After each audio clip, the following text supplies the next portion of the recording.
성도 여러분, 안녕하셨습니까? 10월 15일 만나의 아침 새벽 기도로 시작하도록 하겠습니다. 하늘에 계시는 사랑이 많으신 아버지 하나님 감사합니다.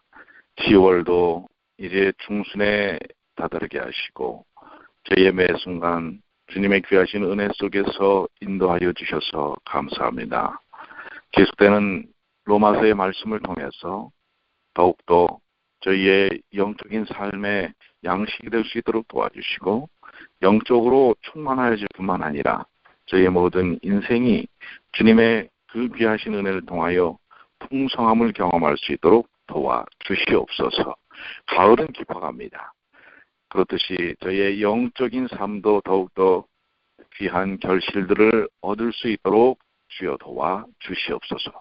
오늘도 이 시간 주님께서 저희와 함께 해주심을 믿고 감사드리며 사랑과 자비가 많으신 우리 주님 예수님의 이름으로 간절히 기도 올리옵나이다. 아멘. 네, 오늘은 로마서 4장 9절부터 있는 말씀입니다. 로마서의 말씀이 매우 중요하기 때문에 한 절 한 절 이렇게 우리가 그 깊은 의미를 짚어가고 있는데요. 다소 또 그러다 보니까 이런 부분들이 좀 분산될 수 있는 그런 가능성도 있습니다. 그래서 이제 반복되는 부분에 대해서는 조금 제외를 시키고 여러분들이 이해하기 조금 까다로운 부분이나 특별히 이해해야 될 부분들에 대해서만 집중적으로 또 우리가 깊이 말씀을 살펴보도록 그렇게 하겠습니다. 자, 로마서 4장 9절로 우리 오늘 16절까지에 있는 말씀인데요. 성경 펼치시고 함께 보도록 하겠습니다. 로마서 4장 9절로 16절입니다. 그런즉 이 행복이 할례자에게뇨 혹 무할례자에게도 무할례자에게도뇨 대저 우리가 말하기를 아브라함에게는 그 믿음을 의로 여기셨다 하노라. 그런즉 이를 어떻게 여기셨느뇨? 할례시냐 무할례시냐? 할례시가 아니라 무할례시니라. 저희가 할례의 표를 받은 것은 무할례시의 믿음으로 된 의를 인친 것이니 이는 무할례자로서 믿는 모든 자의 조상이 되어 저희로 의로 여기심을 얻게 하려 하심이라. 또한 할례자의 조상이 되었나니 곧 할례 받는 자에게뿐 아니라 우리 조상 아브라함의 무할례시에 가졌던 믿음의 자취를 쫓는 자들에게 도리라. 아브라함이나 그 후손에게 세상의 후사가 되리라고 하신 언약은 율법으로 말미암은 것이 아니요 오직 믿음의 의로 말미암은 것이니라. 만일 율법에 속한 자들이 후사이면 믿음은 헛것이 되고 약속은 폐하여졌느니라. 율법은 진노를 이루게 하나니 율법이 없는 곳에는 범함도 없느니라.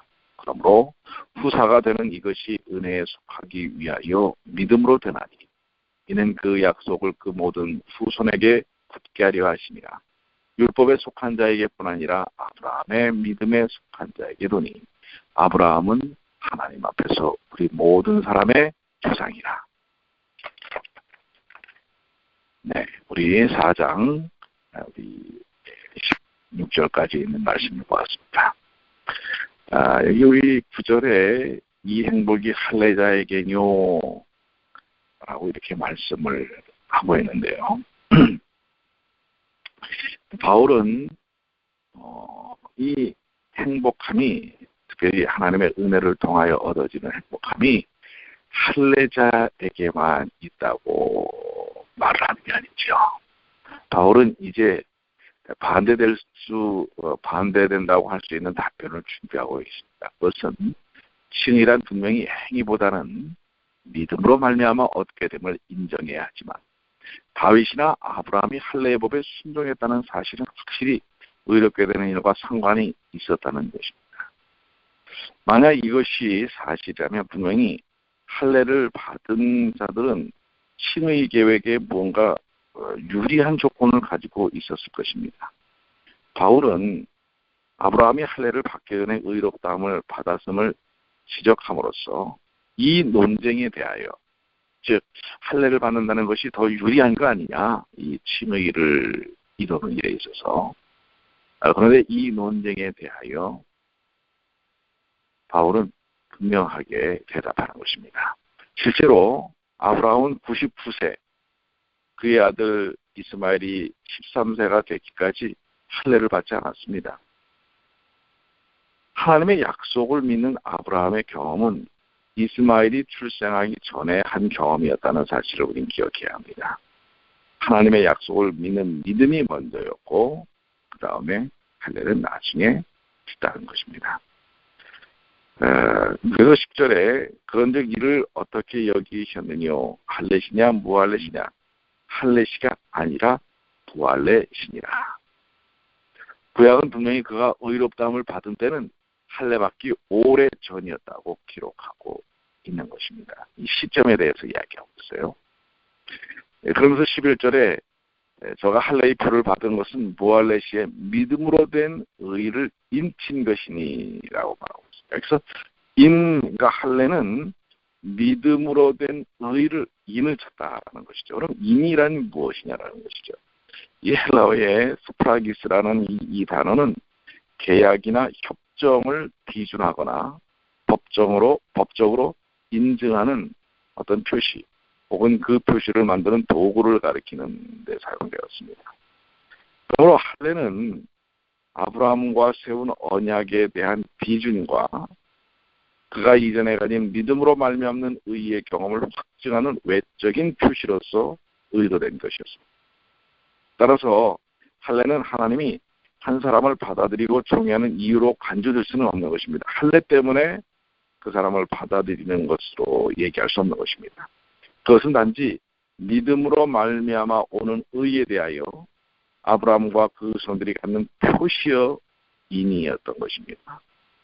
할례는 의를 가져오지 못했고 단지 그것에 대한 외적인 증거를 제시하는 것이었습니다.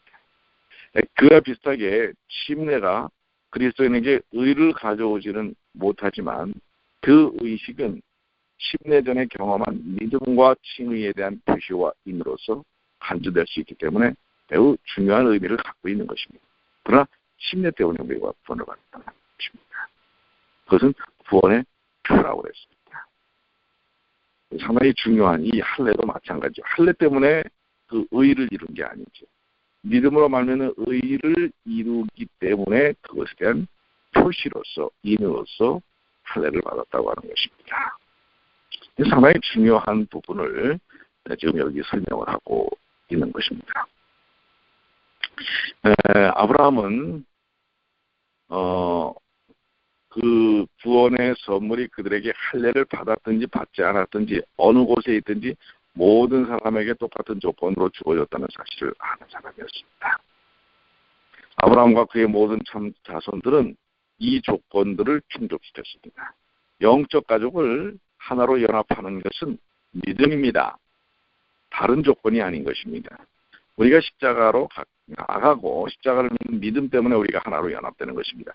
우리가 연합합시다는 인간적인 유대의 연합을 이루고자 하는 것이 아닌 것입니다. 우리가 연합은 바로 각자가 예수님의 십자가를 믿는 믿음을 가질 때 그 안에서 교감되고 하나 되게 돼 있다는 사실입니다. 우리가 이 사실을 착각하면 안 됩니다. 인간적인 의견을 교류함으로써 자, 내 뜻은 이건데 당신 뜻은 무엇입니까? 자, 우리 서로 거기에 대해서 교류합시다. 해서 이루어지는 게 영적 연합이 아니라고 하는 것입니다. 영적 연합은 우리가 믿는 믿음을 통해서 연결되는 것입니다. 가족들 가운데 어떤 이들은 이런 믿음에 대한 외적인 표시를 가지고 있으나 어떤 이는 가지고 있지 않았습니다. 가족됨은 그 표시를 가졌느냐에 따라 결정되는 것이 아니라 오히려 그 표시가 나타내고자 의도하는 바를 가졌느냐에 따라 결정하는 것입니다. 할례의 본래 의미가 상실되지 않았더라면 언제나 유대인들은 믿는 사람 모두에게 입혀주시는 의를 제공해 주는 구원의 경륜의 세계적인 범위에 대해 일깨움을 받았을 것입니다. 그렇게 하여 그들은 아브라함이 결국에 아비가 될 것이요라고 했던 창세기 17장 4절, 그를 인하여 땅의 모든 족속이 복을 얻을 것이라고 했던 창세기 12장 3절, 하신 하나님의 약속의 영적인 의미를 성취하는데 하나님과 협조하기 위하여 더 잘 준비되었을 것입니다. 그러나 그들은 본질을 잊어버렸습니다. 네, 여기 12절에 또한 할례자의 조상이 되었나니 곧 할례받은 자에게뿐 아니라 우리 조상 아브라함의 무할례 시에 가졌던 믿음의 자체를 쫓는 자들에게도이니라. 네, 여기 이 할례자의 조상이란 즉 할례받은 자들의 조상이라는 말인데요. 이는 무할례자로서 무엇을 얻게 하려 하심이라와 연결되어야 하는 것입니다. 아브라함이 자기 모든 육적인 후손들에게 할례의식을 넘겨주어 그들이 그와 함께 나누어야 할 믿음의 표시가 되도록 하는 것이 하나님의 계획이었습니다. 바울은 할례의 의미를 과소평가하지 않았습니다. 오히려 올바르게 이해하고 있었던 것입니다. 선민의 구성원이 되고 믿음으로 말미암는 의의 인을 지니는 것은 하나의 특권이었습니다. 그런데 그 특권을 그들은 올바른 이해를 하지 못함으로써 바르게 사용하지 못한 것이죠. 그래서 여기 할례받은 자에게뿐 아니라라는 표현이 그 표현입니다. 아브라함은 모든 할례받은 유대인들의 육신의 조상인 반면에 이 문맥에서 사용된 용어의 의미로 본다면 그가 가졌던 것 같은 정신과 믿음을 가진 가운데 할례를 받은 자들만의 조상이었습니다.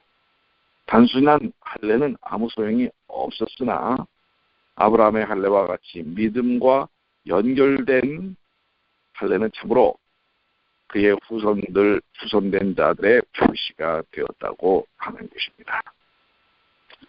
아브라함의 믿음의 모범은 참된 믿음이 무엇인지 그 의미에 더 밝은 빛을 비춰주는 것입니다. 그의 믿음은 순간적인 경험이 아니라 그 자체를 한결같은 순종과 선행 가운데 드러내는 주는 평생의 습관이었습니다.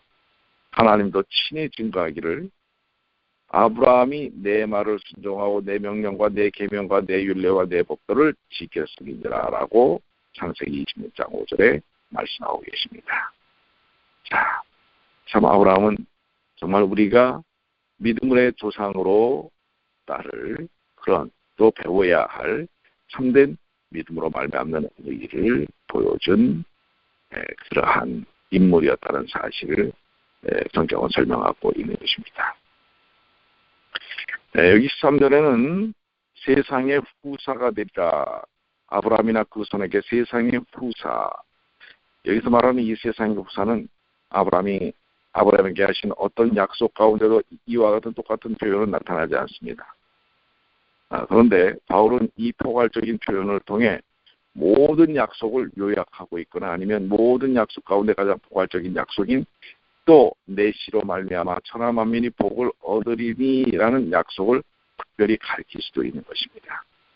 아브라함의 복은 예수 그리스도를 통하여 이방인들에게도 확장되어야 할 것이었습니다. 그리스도에게 속한 자들은 모두 아브라함의 자손이요 약속대로 유업을 이을 자인 것입니다. 그리스도의 나라는 온 세상을 채울 것이기 때문에 아브라함과 그 자손들은 실로 세상을 상속한 자들입니다. 이 약속은 이 세상 나라들이 지극히 높으신 자들의 백성들에게 주어질 때에 실질적으로 성취될 것이며 그리스도는 그분의 성도들과 함께 영원토록 다스릴 것이라고 하는 사실입니다. 바로 그러한 믿음의 후사가 아브라함의 믿음을 따라서 사는 모든 이들에게 약속되었다고 하는 것을 이야기합니다.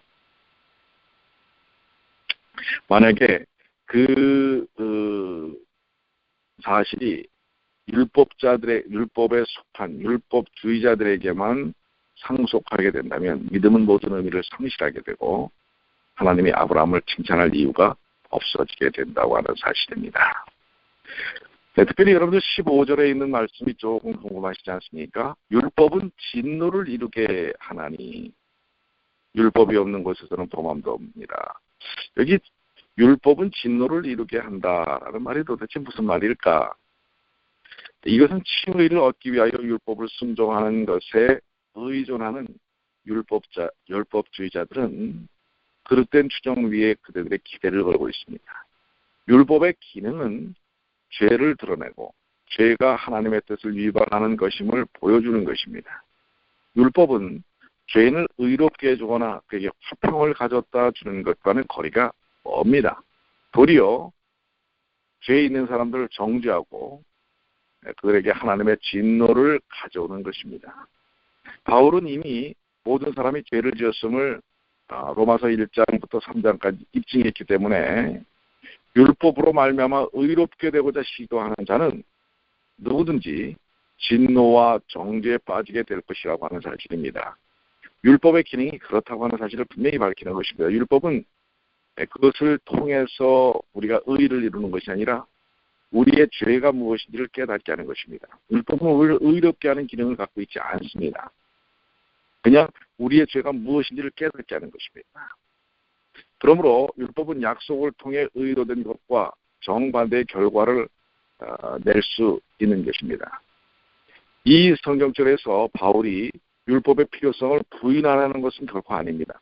그는 단지 구속의 계획에서 율법의 기능을 밝히고 있다고 하는 사실입니다. 여기서 범함도 없는 이라라는 것은 즉 알려진 계명에 대한 불순종도 없다는 말입니다. 바울은 율법이 존재하는 곳에는 범죄가 나타나고 진노가 이른다는 자기의 적극적인 주장이 진리임을 확증하기 위하여 이러한 부정적인 진술을 이용하고 있는 것으로 보일 수 있습니다. 그는 율법주의자들에게 의가 믿음으로 말미암지 않고 율법으로 말미암는 것이라면 구원의 소망이 없음을 밝히고자 노력하고 있는 것입니다. 유대인들에게는 율법이 있고 따라서 그들 모두가 율법의 요구를 범했기 때문입니다. 결국 그들은 이제 범법의 형벌에 노출되었고 따라서 율법의 행위가 아닌 신의의 약속이 그들에게로 확장되지 않는다면 그들에게는 전혀 소망이 없는 것입니다. 그게 무엇입니까? 바로 십자가를 믿는 믿음인 것이지요. 우리가 은혜, 그 놀라운 십자가의 은혜에 속하기 위하여 16절에 있는 말씀처럼 은혜에 속하기 위하여 바울은 한편에 있는 율법과 행위와 공로를 다른 편에는 약속, 믿음, 은혜와 대비시키고 있는 것입니다. 율법주의는 앞에 세 가지 수단, 바로 율법, 행위, 공로, 이것으로 구원을 얻으려고 시도합니다. 그러나 그런 책에는 이미 설명한 이유들로 인하여 실패하도록 되어 있다는 사실입니다. 구원은 오직 은혜, 약속, 믿음으로 말미암아 이르러올 수밖에 없는 것입니다. 이는 하나님이 인간의 전적인 무력함을 채워주셔야 하기 때문입니다. 더욱이 죄인을 화목과 믿음의 생애로 돌이키는 것은 하나님의 은혜와 사랑이라는 사실을 밝혀주고 있는 것입니다. 오늘 로마서 4장 우리 9절부터 16절까지 있는 말씀, 마지막 말씀, 이것을 우리가 기억해야 되겠죠. 하나님이 인간의 전적인 무력함을 채워주셔야 하고요. 더욱이 죄인은 화목과 믿음의 생애로 돌이키는 것은 하나님의 은혜와 사랑이라고 하는 것. 저는 오늘 이 말씀이 마음속에 상당히 와 닿습니다. 우리가 은혜에 속히기 위하여 믿음으로 되나니 이는 그 약속을 그 모든 후손에게 굳게 하려 하심이라. 은혜로 구원받았다는 사실입니다. 제가 율법과 그 율법을 지키려는 행위와 공로 때문에 구원받은 것이 아니라 하나님이 주신 약속, 또한 그 약속을 믿는 믿음, 그 약속은 뭐예요? 십자가의 약속이죠. 그것을 믿는 믿음을 또 내가 한 것 없는 아무것도 없는 이 연약함 속에서 베풀어 주신 은혜, 이것이 바로 오늘 저를 구원하고 저를 의롭게 하는 것이라는 사실입니다.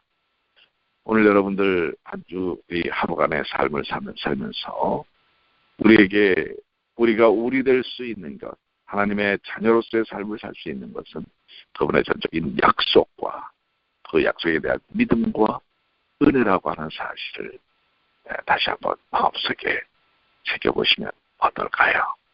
오늘 하루 우리를 변화시키는 능력이 여기 있습니다. 우리를 정말 평안케 하는 은혜가 여기 있다는 사실입니다. 오늘 저는 다시 한번 저에게 의롭다 여기시고 또한 구원을 베풀어 주신 것이 그분의 전적인 은혜와 사랑이라는 사실에 대하여 다시 한번 주님께 감사와 찬양을 드립니다. 오늘 여러분들은 주어진 말씀을 통해 어떤 깊은 감명과 또 주님의 음성을 누리셨습니까? 아울러 어떤 결심을 하고 계십니까? 오늘 주어진 말씀들이 여러분의 생애에도 귀한 은혜가 되시게 되기를 간절히 축원합니다. 기도하시겠습니다.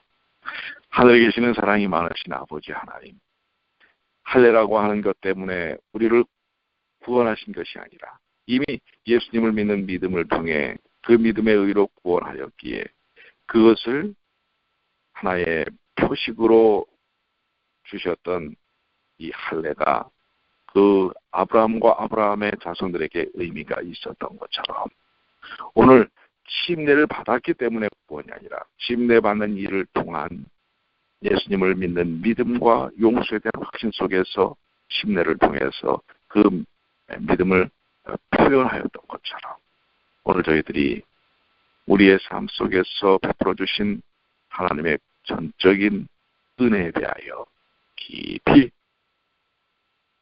마음속에 새길 뿐만 아니라 삶을 통해 누릴 수 있도록 도와주시옵소서. 오늘도 저희 생애 속에 주님이 친히 함께하여 주셔서 임재하신 하나님과 동행할 수 있도록 도와주시옵소서. 세상 가운데서 그리스도의 모습을 드러내는, 그리스도의 모습을 비추는 주님의 백성으로 살게 하여 주시옵소서. 이제 이해도 점점 저물어 갑니다. 가을이 깊어가고 있습니다. 저희의 생애가 세상의 오곡백화가 깊이 무르익는 것처럼 저희의 영적 삶도 무르익어 소중한 열매들을 맺힐 수 있도록 도와주시옵소서. 주께서 오늘의 삶을 통해